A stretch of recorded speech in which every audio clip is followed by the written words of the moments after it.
Saudara, kita ke informasi lainnya. Pasca erupsi Gunung Semeru hingga kini 477 orang masih menempati 3 lokasi pengungsian. Visual udara menggambarkan dampak letusan Semeru yang terjadi pada 19 November lalu. Sejumlah rumah warga mengalami kerusakan parah, sebagian diantaranya rata dengan tanah.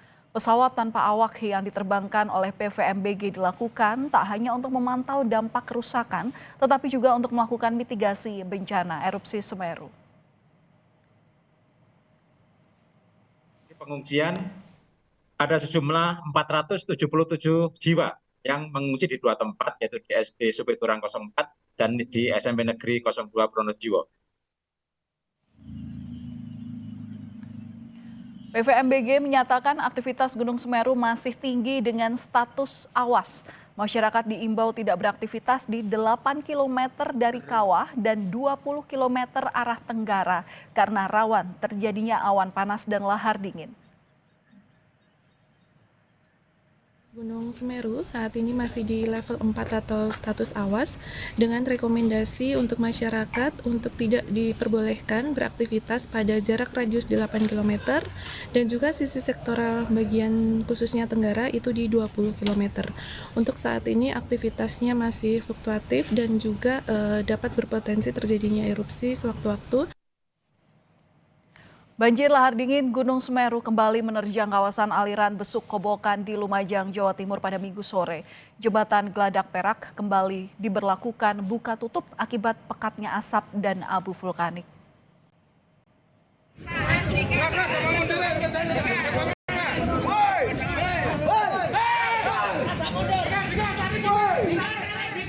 Banjir lahar dingin menimbulkan kepulan asap putih yang membubung tinggi di atas jembatan Geladak Perak. Tebalnya asap bercampur abu vulkanik membuat para sukarelawan menutup sementara jembatan. Para pengguna jalan yang ingin melintas diminta mundur atau berbalik arah.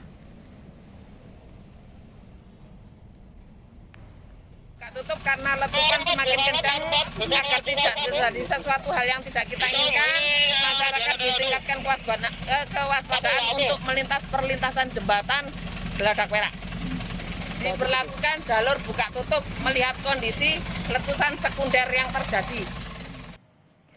4 hari pasca erupsi Gunung Semeru, 477 warga mengungsi. Dan untuk membahasnya, kita sudah terhubung lewat sambungan daring Kepala Pelaksana BPBD Kabupaten Lumajang, Bapak Is Nugroho. Selamat malam, Pak Is. Selamat malam, Mbak Valentina. Iya, Pak Is, jadi sampai sekarang di mana saja titik-titik pengungsian? Baik Mbak Valentina, jadi sampai malam ini titik-titik pengungsian yang tersedia ada di 2 tempat. Yang pertama di SD 04 Supiturang, yang kedua ada di SMP 02 Pronojiwo. Sebagian dari warga ada yang mengungsi di rumah kerabat. Jadi begitu Mbak Valentina. Iya, Pak, ini kan status dari erupsi Gunung Semeru masih level 4 atau status awas. Artinya masih akan ada letusan Semeru yang bisa terjadi kapan saja. Kami mendapat informasi bahwa jumlah pengungsi itu ada di angka 447. Koreksi jika saya salah. Apakah jumlah ini masih sama atau ada tambahan? Baik Mbak Valentina, berdasarkan data update yang kami terima hari ini sampai pukul 20.00 ada peningkatan jumlah pengungsi yang berada di SDN Supiturang 04 sejumlah 221 jiwa. Lalu yang di SMP 2 Pronojiwo ada sejumlah 307 jiwa. Dan yang di rumah kerabat sekitar 20 jiwa, sehingga totalnya 548 jiwa. Jadi begitu berdasarkan hasil evakuasi teman-teman malam ini. Oke, Pak, ini kan dengan erupsinya Gunung Semeru ini kan tidak tertebak ya, artinya kapan saja bisa terjadi. Tapi beberapa waktu lalu kami juga melihat dan mendengar bahwa ada saja warga yang ingin kembali ke rumahnya untuk mengamankan barang-barang pribadinya begitu. Nah, sebagai langkah evakuasi untuk menghindari hal-hal yang tidak diinginkan terjadi berdampak kepada masyarakat, ini jalur evakuasi sudah disiapkan seperti apa dan monitoring ini dilakukan berapa kali dalam satu hari Pak untuk mengawasi pergerakan warga? Jadi begini Mbak Valentina ya, karena ini statusnya masih awas dan kemungkinan letusan sekunder itu sangat besar, kami dari pihak BPBD Kabupaten Lumajang tidak memperbolehkan warga untuk berada di kawasan-kawasan yang masuk kawasan rawan bencana atau zona merah. Jadi Jalur evakuasi yang disiapkan Pak? disarankan dalam Iya, gimana? jalur evakuasi sudah disiapkan? Bagaimana itu Oh, jalur sudah. evakuasinya? Iya. Jalur evakuasinya itu ada di jalan sepanjang jalan Desa Supiturang sampai dengan ke titik-titik pengungsian yang berada di jalan protokol penghubung antara Malang dan Lumajang. Jadi begitu Mbak.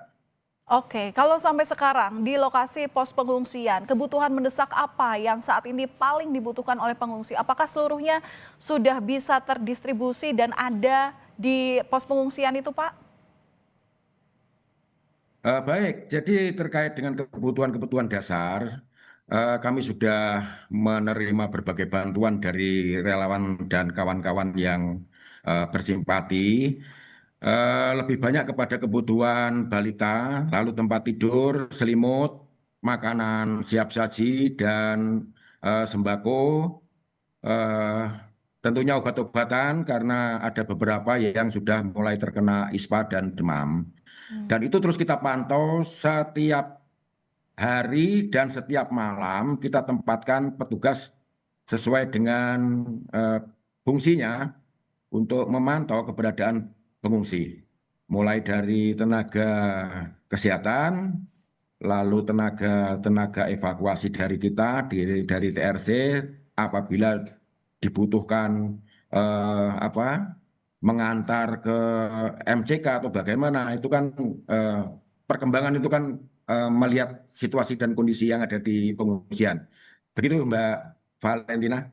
Oke, Pak, saya konfirmasi ulang, berarti dari adanya 2 titik pos pengungsian, saat ini jumlah warga yang mengungsi totalnya ada 557. Benar Pak angka ini? Ulangi, 548 Mbak. Oke, berarti totalnya 548 ya Pak ya. Singkat saja, apa siap. langkah mitigasi yang dilakukan untuk mencegah dampak lanjutan Pak? Jadi begini, kita kan sudah ngeluarin himbauan. Lalu yang kedua, langkah mitigasi untuk supaya tidak ada lagi warga yang terdampak, sesuai dengan arahan dari Deputi 1 SS Pak Raditya itu, kita tidak boleh lagi berada di kawasan 500 meter dari daerah aliran sungai Curah Koboan, daerah aliran sungai Besuk Sat, dan kita tidak boleh beraktivitas sepanjang 20 km dari puncak. Jadi yang terjadi hari ini kita kesulitan untuk membendung para pendatang yang ingin melakukan wisata bencana karena memang kekurangan petugas dan keterbatasan petugas yang ada di lokasi. Karena tersebar di beberapa tempat, contohnya seperti di Jembatan Curah Koboan itu sempat terjadi tadi luapan asap sekunder dan petugas belum bisa menghalau, artinya belum bisa menghalau itu warga tetap nekat untuk melakukan wisata bencana. Dan kita insya Allah besok ya memberikan rambu-rambu larangan jelas kalau perlu memang polisland pada simpul-simpul yang rawan warga bisa terdampak. Karena kita melihat potensi luncuran letusan sekunder itu masih dimungkinkan terjadi. Begitu Mbak Valentina. Oke, Pak, ini juga memastikan bahwa setidaknya letusan erupsi Gunung Semeru ini jangan sampai mengenai korban. Apakah untuk pemantauan di lokasi ini dilakukan secara berkala? Artinya dampak dari letusan Semeru di desa-desa ini kemudian tetap dilakukan monitoring untuk mencegah adanya korban yang mungkin saat itu belum sempat ke pos pengungsian. Singkat saja, Pak. Jadi Siap, itu dipantau Oke. setiap jam, Mbak. Kita standbykan petugas di pos-pos rawan. Begitu, Mbak ya? Oke, baik. Terima kasih sudah berbagi informasi bersama kami di Kompas Malam Kompas TV, Kepala Pelaksana Sama-sama. BPBD Kabupaten Lumajang, Bapak Isnugraha. Terima kasih Pak, salam sehat selalu.